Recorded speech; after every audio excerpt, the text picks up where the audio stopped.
मैं डॉक्टर सुरंगमा यादव आप सभी का हार्दिक स्वागत करती हूँ। आज हम मीराबाई के एक और पद की व्याख्या करेंगे। आइए पहले पद देखते हैं जिसकी हमें व्याख्या करनी है आज। नहीं सुख भावे थारो देसणो रंग रूड़ो, थारे देसा में राणा साध नहीं छे, लोग बसे सब कूड़ो। गहना गाठी राणा हम सब त्यागा, त्याग्यो कररो चूड़ो। काजल टीकी हम सब त्याग्या, त्याग्यो छे बांधन जूड़ो। मीरा के प्रभु गिरधर नागर, बर पायो छे पूरो। इस पद में मीराबाई कृष्ण के प्रति अपनी अनन्य भक्ति को प्रकट करते हुए अपने पति से कहती हैं कि नहीं भावे थारो देसड़ो रंग रूड़ो, थारा देसा में राणा साध नहीं छे। तो राणा जी को वो संबोधित करते हुए कह रही हैं कि हे राणा, नहीं भावे थारो देसरो रंग रूड़ो। देसरो यानी देश और रंग रूड़ो मतलब रंग ढंग। तो हे राणा, मुझे तुम्हारे देश के रंग ढंग अच्छे नहीं लगते हैं। मुझे तुम्हारे देश के रंग ढंग नहीं सुहाते हैं या नहीं अच्छे लगते हैं। अब वो आगे कहती हैं कि क्यों नहीं अच्छे लगते। ये वो बता रही हैं कि थारा देसा में राणा साध नहीं छे, लोग बसे सब कूड़ो। कहती हैं कि इसलिए अच्छा नहीं लगते यहाँ के रंग ढंग, क्योंकि तुम्हारे देश में यहाँ पर साध नहीं छे। साध का मतलब है सज्जन। यहाँ पर सज्जन नहीं है। और कैसे लोग रहते हैं? ऐसे लोग रहते हैं जो कि सब कूड़ो यानी कूड़ा है। कूड़ा का मतलब क्या होता है? व्यर्थ या बेकार के लोग बसते हैं। तो यहाँ पर सज्जन नहीं है, सब बेकार या व्यर्थ के लोग बसते हैं। तो व्यर्थ के लोग वो किनको कहती हैं?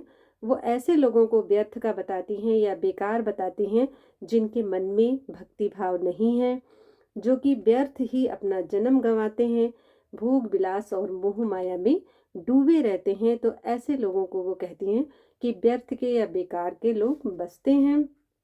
तो उनके कहने का अभिप्राय ये है कि हे राणा जी, मुझे तुम्हारे देश के रंग ढंग अच्छे नहीं लगते हैं, क्योंकि यहाँ पर सज्जन नहीं है और सब व्यर्थ या बेकार के ऐसे लोग बसते हैं जिनके मन में भक्ति भावना नहीं है और जो व्यर्थ ही अपना जन्म भोग विलास और मोह माया में डूब करके गंवा देते हैं। तो ऐसे लोग बसते हैं यहाँ पर। गहना गाठी राणा हम सब त्यागा, त्याग्यो कररो चूड़ो। अब कहती हैं मीराबाई इस पंक्ति में कि मैंने कृष्ण की भक्ति में लीन होकर सब त्याग्या यानी सब कुछ त्याग दिया। तो कहती हैं कि मैंने तो कृष्ण की भक्ति में लीन होकर सब कुछ त्याग दिया है। और क्या क्या चीज त्याग दी है इसको वो कह रही हैं कि गहना गाठी राणा हम सब त्यागा। कि मैंने गहना, गहना का मतलब गहना और गाठी का मतलब गठरी या पोटली। तो मैंने गहने यानी आभूषण त्याग दिए, आभूषण की गठरी पोटली यानी उनका संग्रह करना भी त्याग दिया। तो आभूषण त्याग दिए, आभूषण का संग्रह भी त्याग दिया। और त्याग्यो कररो चूड़ो। कररो, कररो का मतलब है कर, कर यानी हाथ में, हाथ में पहनने वाला चूड़ा भी त्याग दिया। चूड़ा क्या चीज होती है? चूड़ा जो हाथी दांत का बना हुआ होता है और हाथों में पहना जाता है। तो वही वो कहती हैं कि मैंने हाथ में पहनने वाला हाथी दांत का बना हुआ चूड़ा भी त्याग दिया है। तो इस तरह से गहने भी त्याग दिए, गहनों का संग्रह करना भी छोड़ दिया और हाथ में पहनने वाला हाथी दांत का चूड़ा भी त्याग दिया। काजल टीकी हम सब त्यागा, त्याग्यो छे बांधन जूड़ो। और कहती हैं कि मैंने मतलब उनके कहने का अभिप्राय है कि सारा साज श्रृंगार मैंने छोड़ दिया है। तो उसी को कह रही हैं कि काजल और टीकी यानी मैंने काजल लगाना छोड़ दिया। टीकी का मतलब है टीका यानी बिंदी, बिंदी लगानी भी छोड़ दी है, बिंदी का त्याग भी कर दिया, काजल का त्याग भी कर दिया। और त्याग्यो छे बांधन जूड़ो। जूड़ा किसका बांधा जाता है? केशों का बांधा जाता है, बालों का बांधा जाता है। तो वो कहती है कि मैंने जूड़ा बांधना, जूड़ा बांधने से अभिप्राय है कि केशों को सजाना संवारना भी छोड़ दिया, केशों का जूड़ा बांधना छोड़ दिया, उन्हें सजाना संवारना छोड़ दिया, तो काजल, बिंदी, केश सज्जा, ये सब कुछ मैंने त्याग दी है। मीरा के प्रभु गिरधर नागर, वर पायो छे पूरो।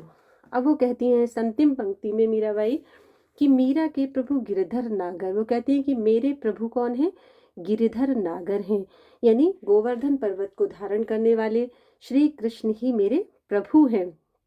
और वर पायो छे पूरो, और मैंने श्री कृष्ण को सर्वगुण संपन्न वर के रूप में प्राप्त कर लिया है।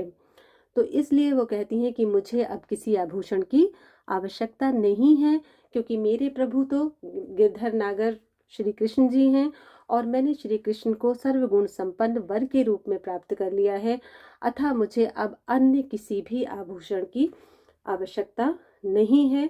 तो कृष्ण भक्ति में लीन होकर के मीराबाई ने सजना संवरना, संसार की सारी चीज़ों को त्याग दिया और पूरी तरह से वो कृष्ण की भक्ति में लीन हो गई थी। विशेष इसमें है, गे पद है, हम सभी जानते हैं, और राजस्थानी भाषा के शब्दों का इसमें प्रयोग हुआ है, ब्रज भाषा है। मीराबाई की अनन्य भक्ति कृष्ण के प्रति प्रकट हुई है। आप सभी का बहुत बहुत धन्यवाद।